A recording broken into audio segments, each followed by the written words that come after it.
Welcome to the Bringing the Human Back to Human Resources podcast, the podcast all about the delicate balance between people and business, and quite literally reconnecting the two. My name is Traci Rubin, and I've spent nearly my entire professional career in HR. Join me as I share stories, opinions, and words of advice with you each week.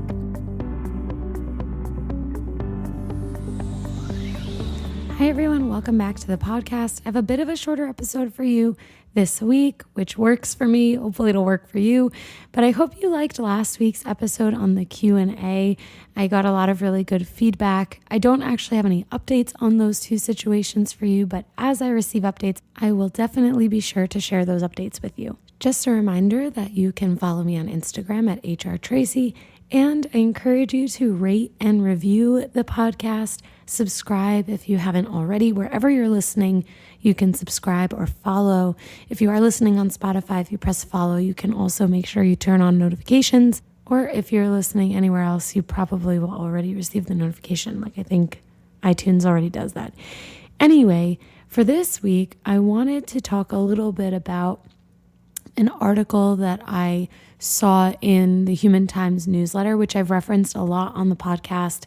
They sponsored a podcast episode back in the day. So I wanted to talk about it this week because actually I think it's totally relevant, especially since so many people I know are starting to go back to the office just like me. So I've been going back to the office now since April, and we are officially in a permanent hybrid model. And I think I had shared this with you all a few weeks back on a previous episode, but as offices start to open up again, and I think it's really coming at the end of the summer through the fall for most people, there is this realization, I think, for companies that people are not the same as they were before the pandemic, meaning people are different. There was a huge emotional, physical, mental impact on all of us, regardless of the country that you're in, but on all of us through the pandemic and even now. I mean, we've talked about this before, that people have lost loved ones, people have gotten sick from COVID. I mean, there's just so many ways in which we've been impacted by the pandemic. And so this article that I'm referencing here is actually saying that there's this understanding that returning employees, returning workers may bring new addictions to the workplace. And I thought it was an interesting article, interesting concept, because I always think people and the impact that people have taken away, or the impact that COVID has had, let's say the pandemic has had on people, has been largely on like mental health and physical health. But mental health obviously goes beyond the scope of anxiety, depression, and things like that. Mental health also reaches addictions. And so I thought this was interesting. I'm just going to read you the blurb, and I will, of course, link everything in the show notes. So this says, as employees return to offices, they may bring new addictions with them, reports the Chicago Tribune. Some people have been able to hide alcohol and drug use precipitated by the isolation and stress of the past year while working from home, but companies may soon have to contend directly with substance abuse as workers return to physical workspaces. Without question, the workforce that's returning is not the same as the one that left, said Paula Allen, global leader of research and total well-being at LifeWorks, a Chicago-based company which promotes services to help employers with worker health and well-being.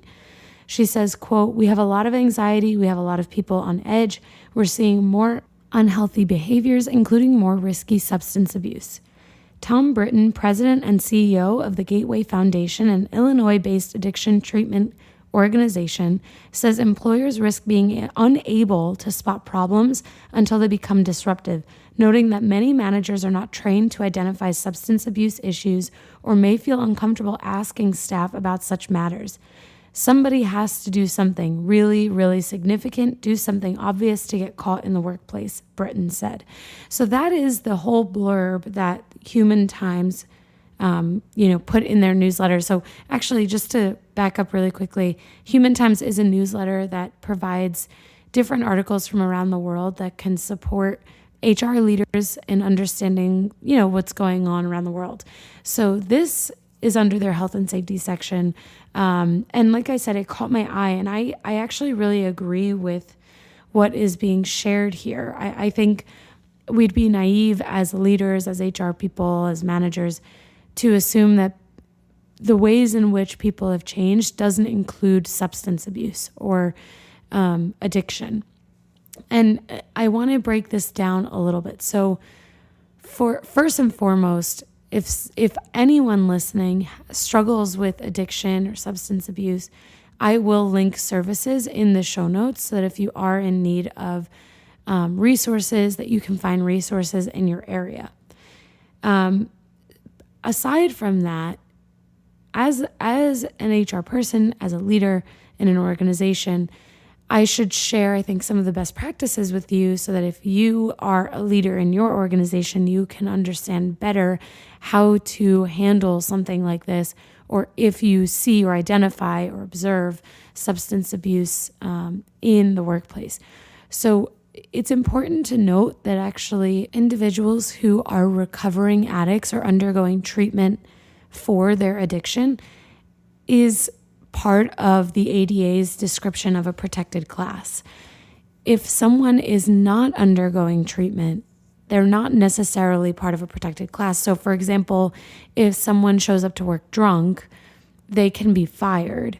If someone shows up to work drunk, but you are aware that they are in rehab, and then they show up to work drunk and they've already come to you saying that they're in rehab, that they're working on their recovery, there might be a little bit more of a complication there in actually holding them accountable through termination because they're a protected class as a recovering addict.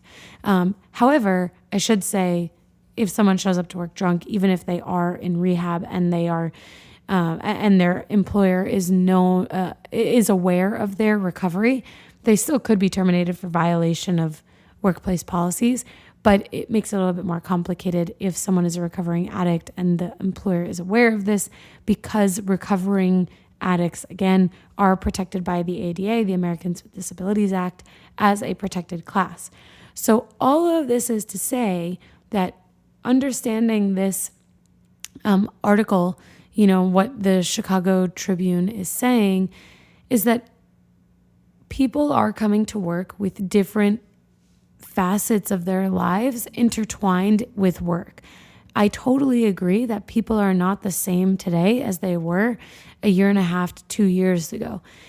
And so I think employers need to really think about how they are going to create this psychological safety. We've talked a lot about this, but also physical safety. So if someone is coming back to the workplace with new or worsened issues with substances, or maybe they are a recovering addict, it's important that workplaces are set up for success in supporting and being a part of that solution. So some of the ways in which I think employers can work through things like this is to, first of all, have employee resources. So things like an employee assistance program, also known as an EAP, to have comprehensive benefits for employees, especially around mental health benefits and just medical benefits in general, but especially the mental health benefits. A lot of companies, or a lot of insurances even, are now covering virtual therapy services like Talkspace, for example, because it was incredibly important, I think, for people to have someone to talk to during the pandemic, where isolation was real and a lot of people struggle with isolation. Anyway, with mental health. So those resources, I think, are important for companies to really think about in order to best support their employees. Coming back to the leader's responsibility. So if a leader or a manager identifies that someone is struggling with substances, I think that there are probably two ways to go about these conversations. So again, sharing best practices with you. The first is that leaders need to be set up to understand how to actually deal with these things. So if you are a leader or you are in a position to train leaders, you should know that if you observe someone struggling with substances, that you should be pulling them aside for a private conversation. These are things that definitely should not go, unnoticed or swept under the rug, because actually we know that substance abuse and mental health are so closely connected. And so you never know if that person is hoping for someone to notice, right? So I tend to believe that if you see someone struggling with something, that you should pull them aside, demonstrate care for them, and reach out. So let's say you see Joni in the break room or at work, and you've noticed that something is off. Maybe you don't explicitly see, smell, or hear or anything linked to substance abuse, but you're observing that something is different with employee Joni. You should pull Joni aside, and I think the conversation is really like, hey, I know it's been a while since we've been in the same room. I wanted to check in with you and see how things are going. And the silence is critical there, like the pause after you lead with that kind of conversation, because you'll be able to tell from that person whether they're going to open up or the ways in which they open up. So maybe Joni says, oh, yeah, no, I'm totally fine. All is well. It's weird being back. I think that's the opening line for you, or the next line where you can say, oh, totally, it is really weird. So much has changed since we locked down. So much has changed since we've come back. Like, how are you though?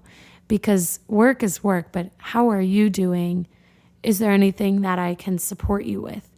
And I would imagine that if you have an established relationship with your team, or a person on your team, or someone that you work with, maybe you don't have an established relationship, but especially if you do, that person will probably open up.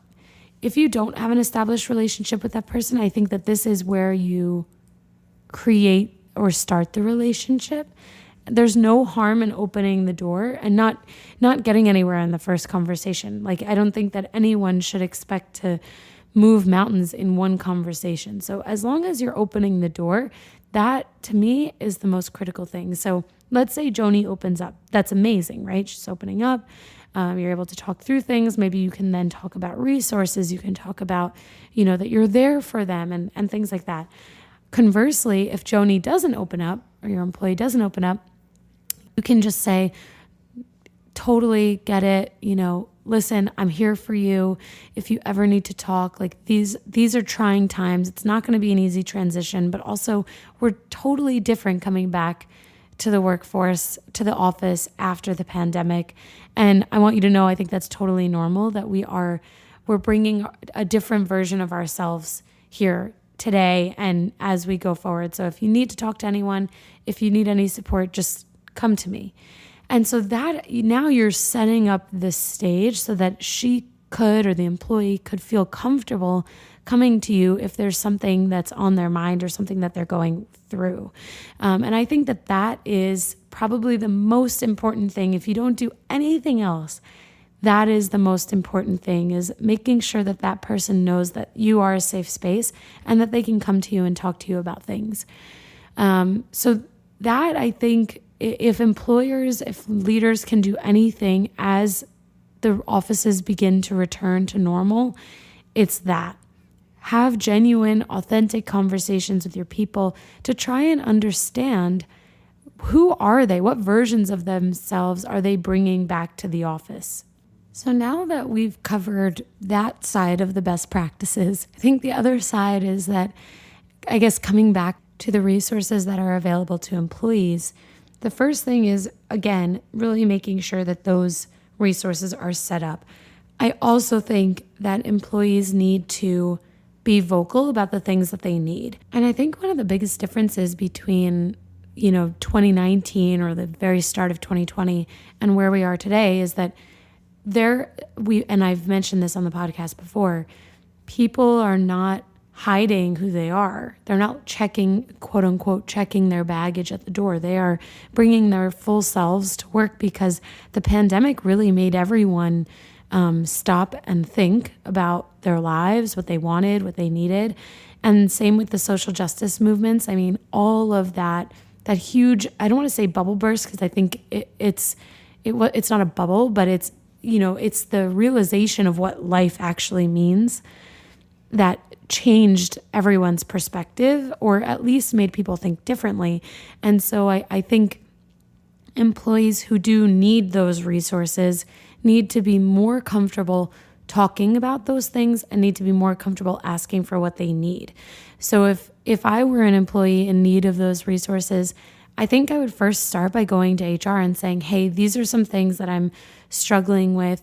What resources are available to me? Or if you don't want to talk to someone, maybe you're not comfortable speaking with the partners that you have in place, do your own research first. Look in your handbooks, ask about the resources that are available. You don't even have to give any detail, but start somewhere so that you are leveraging the things that are available to you. So other than, these potentially new or worsening addictions that people are faced with or facing, especially as they return to the office, it makes me think again about the conversation on mental health. And actually, one of the articles in Human Resource Executive, talks about how compared to March, women are showing a 33% increase in feelings of anxiety, a 25% increase in stress, and a 23% increase in depressed mood. And that's just looking at women. But I think that these increases, doesn't matter whether it's 2% or 33%, we have to, as business leaders, really recognize and identify that people are experiencing worsening mental health symptoms or struggles with mental health. And so I think that this all kind of comes back to the reality that we can't, as businesses or organizations, assume that we can just, go back to the status quo, go back to normal, because people are different than they were 2 years ago. And so whether it's that they're different because of their mental health challenges, or whether it's that they're different because they have families now. I mean, it doesn't matter. What the reality is that saying, okay, we're going to go back to exactly the way that we were just doesn't make sense. So I know a lot of the last few episodes on the podcast have been about the Great Resignation and turnover and work remotely changes or hybrid changes and things like that. But I actually think that is the biggest challenge that businesses are facing today, is that they cannot go back to what was normal and good in 2019. Employees are people, and people are different, and people are expecting more from their employers. And I think, just generally speaking, when you are working remotely, there is a different ability to be able to do the things that you need to do as a human being, as an individual, to handle the things that you are experiencing personally, whether it's anything from running errands or to scheduling a therapy session virtually in the middle of your day. I mean, those things are much more easily handled when you are remote than when you are in the office. So I think that there is going to be that push and pull for sure between employees and their employers. So on that note, if anyone listening needs resources, I've added them to the show notes. If you ever need to talk, I am here. I answer every single DM. At least I try to in a timely manner. But know that I am a resource to you, and I will share those resources in the show notes. If you think or you know of anyone who would find this episode helpful, I would love if you'd share this episode with them. And actually, if any of you have stories of dealing with things like this, or, whether you're the leader in this scenario or whether you are the employee in this scenario, I would love to hear stories of employers or businesses, organizations that are doing a good job in coming back to this new normal and helping acclimate their employees to being in the office and working together again. I would love to hear those stories. Or if you have some not so great stories, happy to hear those as well, because I do think it's helpful to hear others going through similar situations. I mean, I think that's true for anything and everything. So, I mean, there's so much more that we can talk about this return to office culture, because I think everything is different. I mean, even figuring out how to respect each other's space differently, or now, is so different because you're used to being able to take calls and have meetings from anywhere in your house or anywhere in your apartment. But now we're back to sharing the same spaces or communal spaces, and that can be a little weird. So if there's anything specific that you want me to talk about, or if you have any stories that you want me to share, any questions that you'd like me to answer, send them my way. Follow me on Instagram at hrtraci. As always, you can connect with me there. And please remember to rate, review, and subscribe. Let me know your thoughts, and I will see you next week.